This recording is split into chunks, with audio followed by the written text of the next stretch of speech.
জ্বালানি সরবরাহ ও সংকটের খবর জানাতে রাজধানীর আসাদগেট এলাকা থেকে যুক্ত হচ্ছেন সহকর্মী আশরাফুল আলম আকাশ। যাচ্ছি তার কাছে। আকাশ, ফিলিং স্টেশনের কি পরিস্থিতি?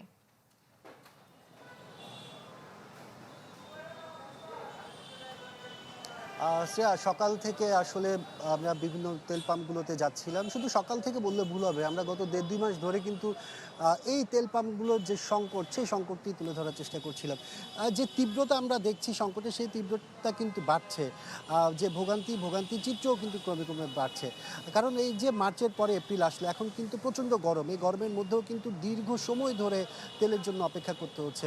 আমি এখন যে পাম্পটিতে আছি, এই পাম্পটি এখন তেল দেওয়া বন্ধ রেখেছে তালুকদার ফিলিং স্টেশন, আসাদগেট এলাকায়। এখানে কিছুক্ষণ আগেই কিন্তু জামাতের আমির এসেছিলেন পরিদর্শনের জন্য।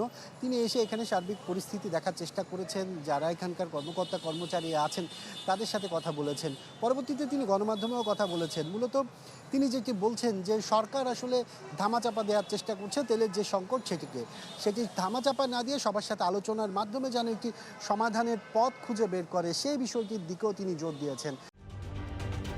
ঢালাইয়ে দৃঢ়তা, নির্মাণে নিশ্চয়তা। প্রিমিয়ার সিমেন্ট, ঢালাইয়ের রাজা।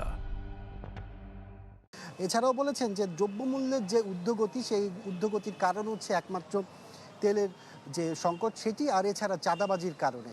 তো সব মিলে আসলে যে তেলের পরিস্থিতি দেখছেন, এই তেলের পরিস্থিতি আমরা রাজধানী বিভিন্ন পেট্রোল পাম্পগুলোতে গিয়েছি। সবশেষ আমরা এখন যেখানে আছি, এখানে তেল দেওয়া না হলেও কিন্তু এই পাম্পের অপেক্ষা গিয়ে প্রায় ৩-৪ কিলোমিটার দূরে গিয়ে কিন্তু ঠেকেছে। শ্রেয়া। ধন্যবাদ আকাশ। দর্শক, জ্বালানি সংকটের খবর জানতে আমরা সরাসরি যুক্ত ছিলাম রাজধানীর আসাদগেট এলাকায়।